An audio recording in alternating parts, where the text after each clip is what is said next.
My name is George Boston Rhymes with KVCI.blogspot.com.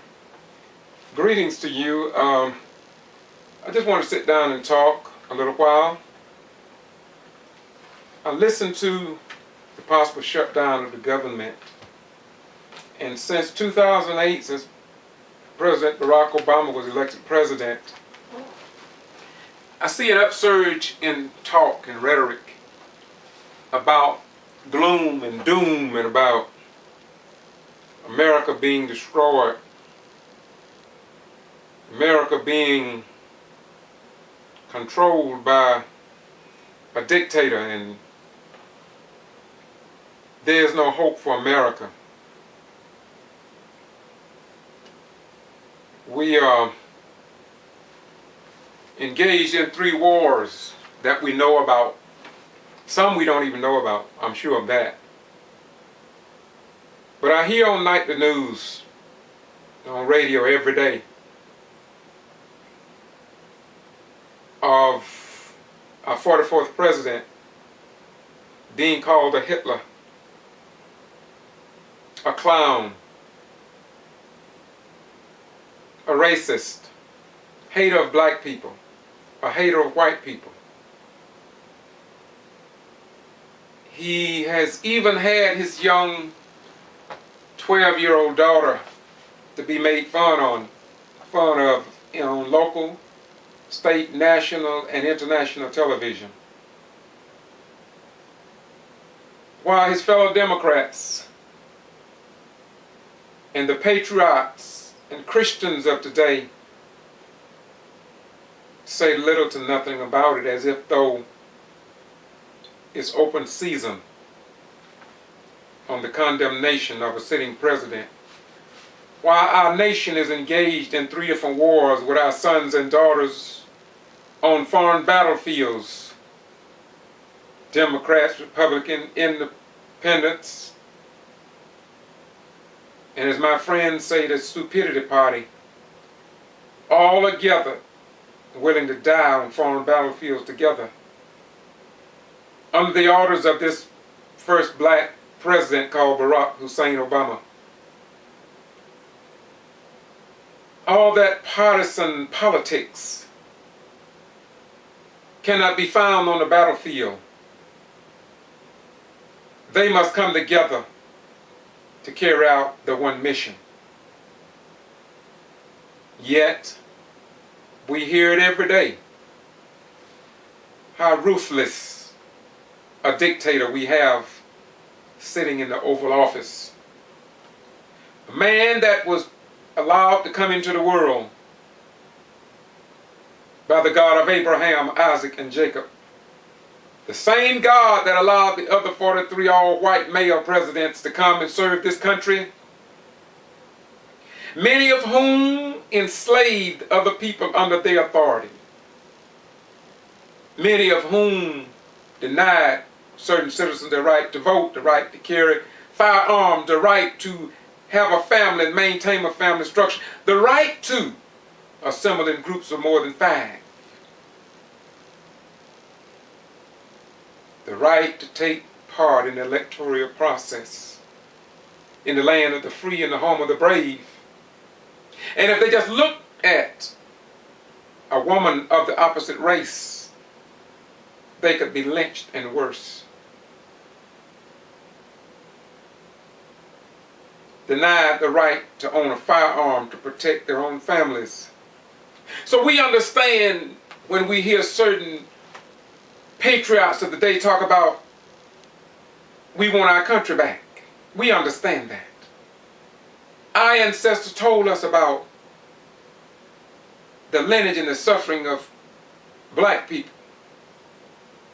wanting to return home back to Africa when they were brought over on the ship called Jesus, captained by one Sir John Hawkins, a slave trader, in the year 1555. So we understand when you say you want your country back. When you talk about states' rights, we understand state rights. After all, certain states had rights that denied us worse, treated us worse than other states. So are those the state rights you want back? When you talk about big government, small government, black African Americans understand big government and small government. We understand it. You may want to sit down and talk to us about it sometime. When you talk about family values, we understand family values. We know what it means to be taken from one plantation to another because our ancestors told us about it, and plus the history books record it. So we understand what you mean when you say you believe in family values. We can tell you what we know about family values.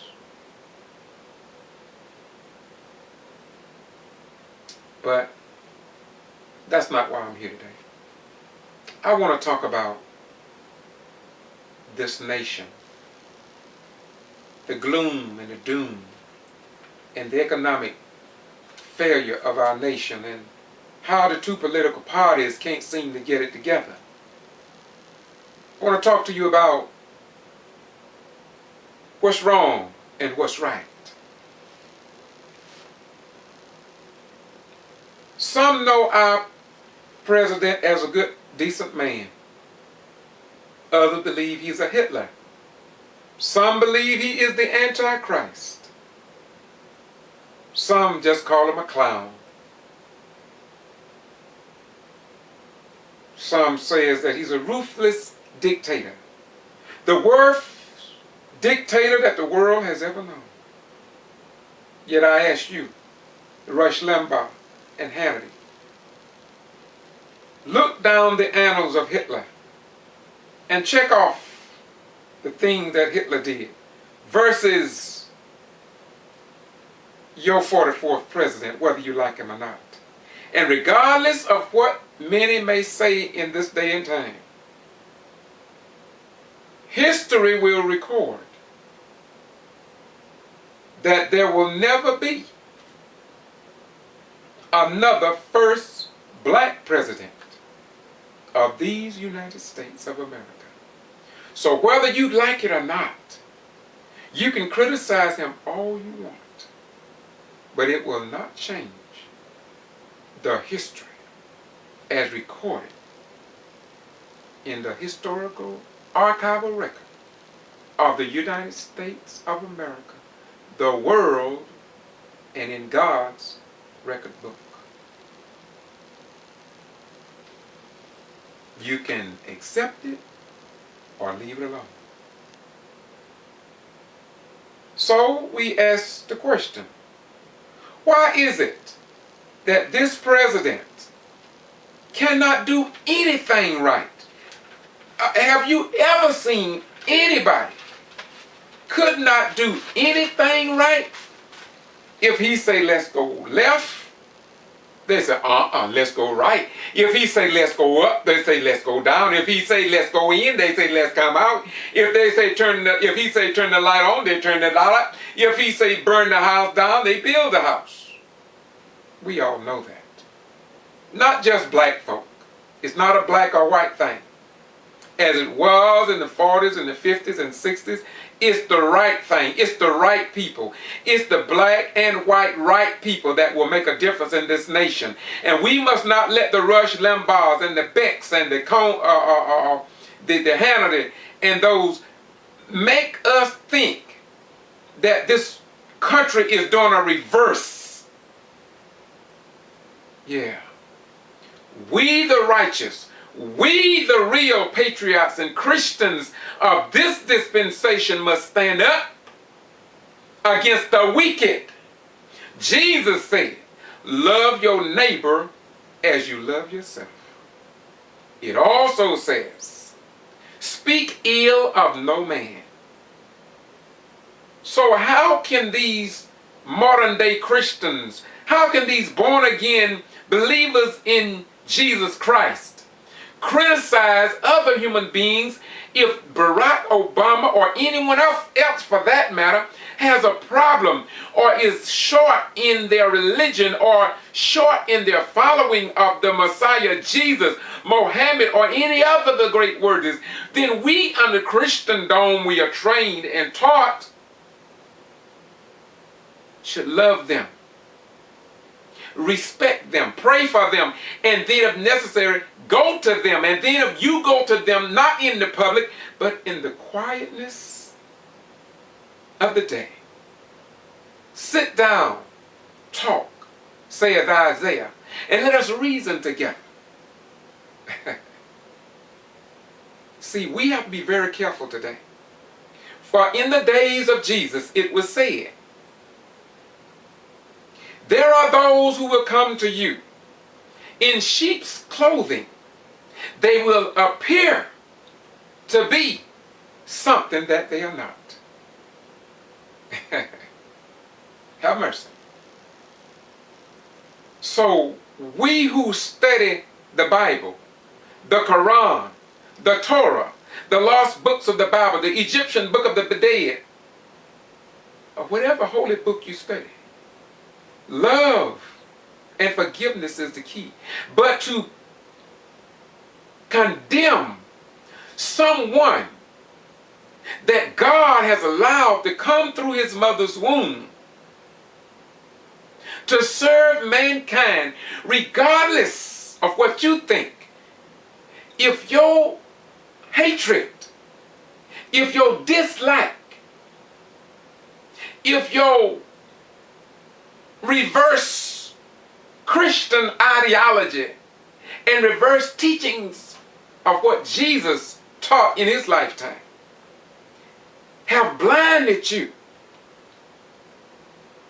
then all you can do is spew venom. Then you need to question yourself. You need to question your Christianity. I believe. Jesus said, there is no greater love than this, that a man lay down his life for his friend. It is also written, Democrats and Republicans, independents and stupid crats,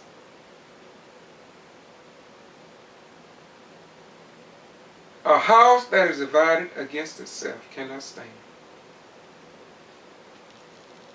If we continue to fight each other, I'm sad to say it, but we will walk right into the fulfillment of divine prophecy. And as we talk about who ran the deficit up, who got us in this predicament, I think we need to stop talking about who we blame and find out how we all can unite to get us out of this hellhole we all have dug and put ourselves in. There's two points I want to make before I close this out. One, I ask you a question in the most humble manner. Am I the only one that read the letters and speeches that Osama bin Laden gave and wrote, and they're on the internet? And I have them in my archival record.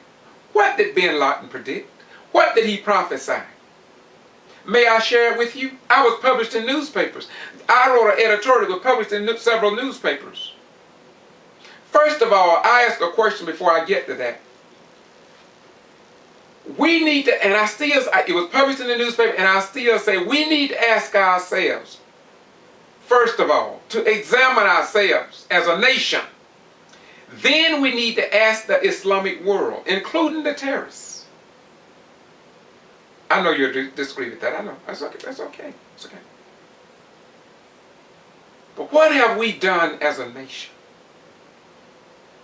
to make people hate us so much that they were willing to strap bombs around themselves, send their little children off to be blown to bits? What have we done? Or is it just a perception that others have of us? Should it not be common sense for us to ask that question? After all, when Columbine's shooting took place, did we not want to know why it happened? What led those people, the children, to do what they did?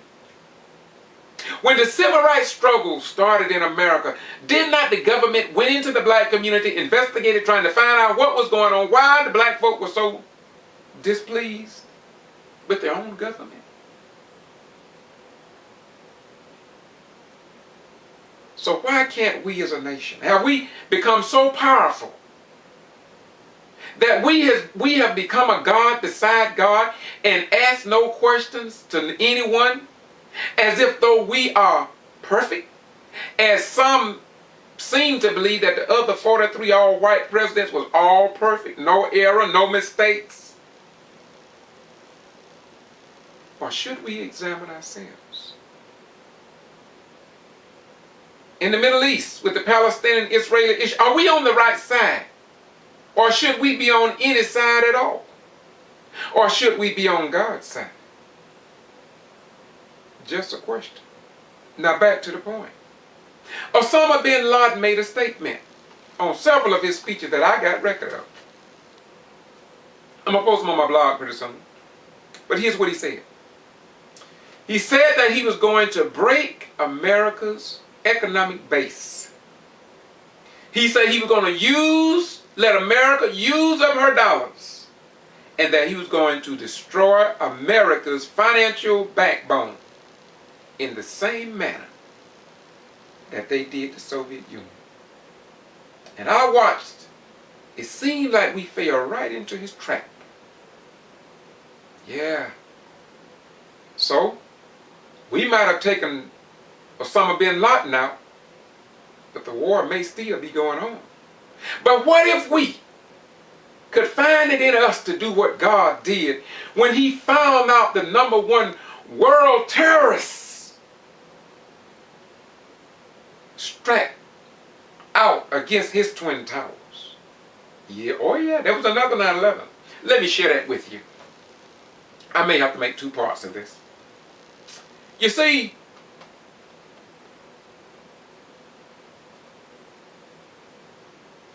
there was a 9/11 in the book of Genesis. Let me explain it to you, since your pastor didn't do it.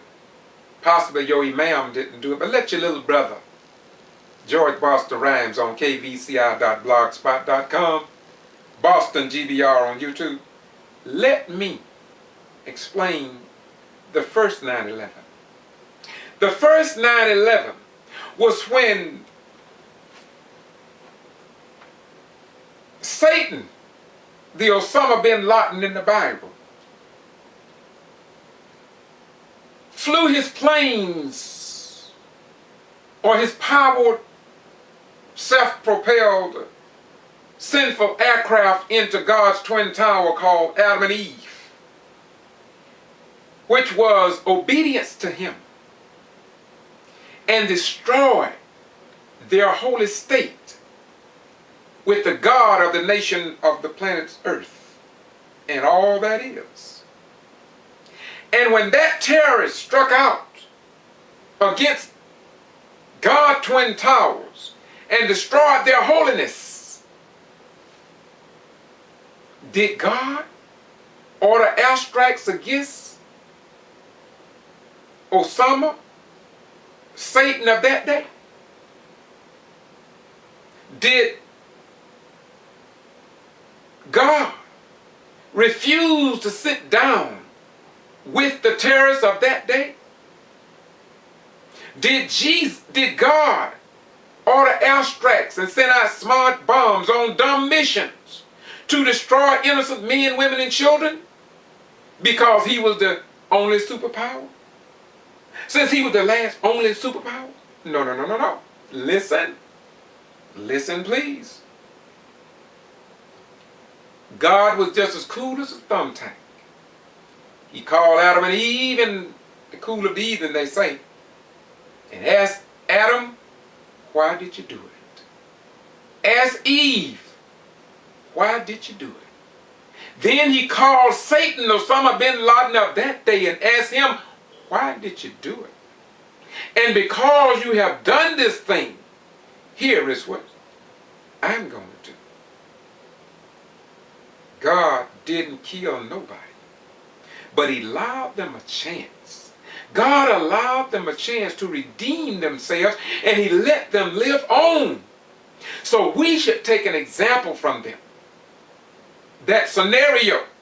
We should learn from the first 9/11.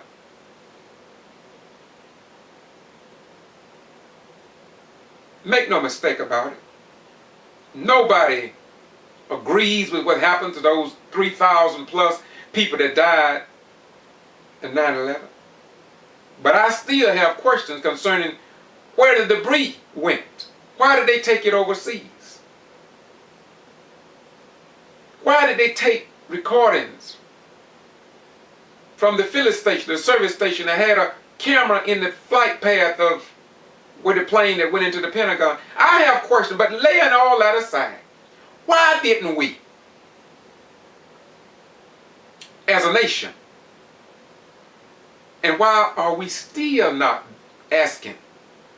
Because I said it when I was published in newspapers, locally and beyond.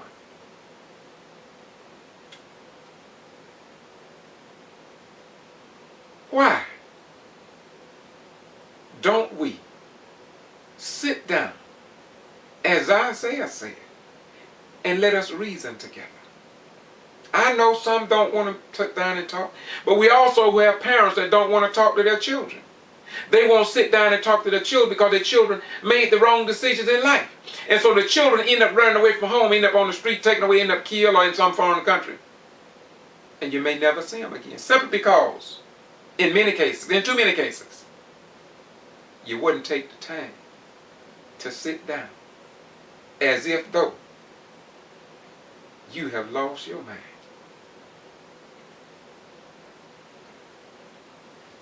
We as a nation is said to be a nation of laws. I think we need to revisit the words of Dr. King. Instead of listening to and believing what Rush Limbaugh is saying, or Hannity, the Honorable Hannity, and others, Glenn Beck, and locally, well, Frank Barnes and the rest of the crew. I believe, personally, that there is not a human being on this planet that we can't find some good in. I know we don't love mosquitoes.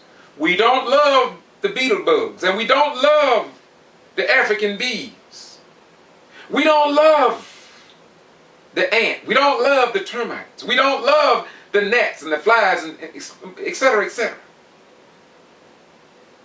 But whether you see it or not, they all play a part in the scheme of things. And Dr. Harvard graduate, President Barack Obama, fits somewhere in the scheme of God's plan. And we can believe it or we can let it alone. Now, in conclusion, I want to say to you, or rather I want to share with you, quote, if you will.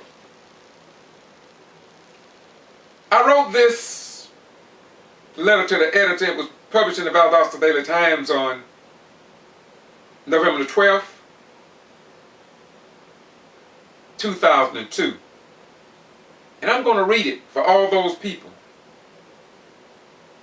who cannot find anything good to say about the first black African American president. You call him Hitler, you call him a clown, you feel with so much hate, apparently. Maybe not because he's black, but even regardless of that. Let me show you what Dr. King said hate will do. When this was published, the title of it was called, "You Can't Fight Hate with Hate." Here's what I said. A great prophet of our time once said, "We're not going to win this battle of hate and terror by hating other folks. Hate doesn't help the hater, and it doesn't help the person who hates. There is something about hate that hurts the hater. Somebody must have the power to transform through love. You just hate somebody, and you are as uncomfortable and as frustrated as the person you are hating. There is something about hate that keeps you from walking straight. Something about hate that keeps you from standing up straight, Dr. King said. And when you hate, you can't see straight. When you hate, you lose your power of objectivity. When you hate somebody, you can't see them. When you hate strong enough, the ugly becomes beautiful and the beautiful becomes ugly. A good editorial, I added, becomes a bad editorial. And a bad editorial becomes a good editorial. When you hate strong enough, hairpins begin to sell for $1,000 and diamond rings for 5 cents, Dr. King said, because that is the wrong price tag on things. Something about hate that does something to the hater. And so our way must be the way of love. Hate, I added, is the real weapon of mass destruction. So don't participate, and it will destroy itself. That was published in the Valdosta Daily Times, November 12, 2002, on page 7A. Dr. King was a good man, but if you go back and check the annals of history, they label him a terrorist. They call him an evil man. They say he wanted to be a dictator to control the people, the masses of the people. They call him a womanizer, and maybe he was. Who knows? They call him a smoker, and maybe he was. I've heard somebody say, you can call me anything, just don't call me late for dinner. Well, I'm going to say and leave you with this. We have enough hate in the world already, Mr. Glenn Beck and Rush Limbaugh. Why don't you try love for a change, Mr. Limbaugh? Why don't you say something nice about somebody other than somebody maybe from your own political party? Yeah. Why don't you try that for a while?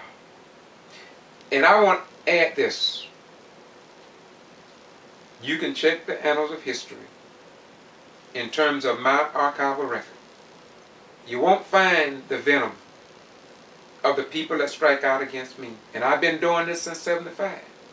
Oh, I may not have reached the national level because that's not my goal. My goal is to try to be a reflection of the love that Jesus talked about.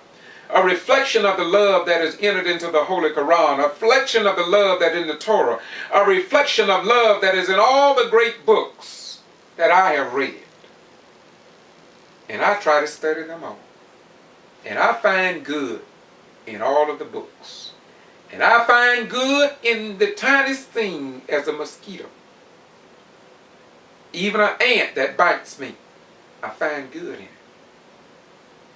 There is no sin, nothing all bad. We all have faults.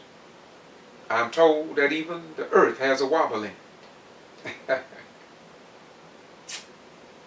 But in the end, God will get the glory. And so I'm going to leave you now. My name is George Boston Rhymes. I do what I do because God demands that we who love His created beings must choose the path of love as we journey in the tunnel of time. Join me as I move, not through, in the tunnel of time, trying to get through to the end of the tunnel. Will you join me? And will you read St. Luke 4:18? Please read St. Luke 4:18. It will do you well.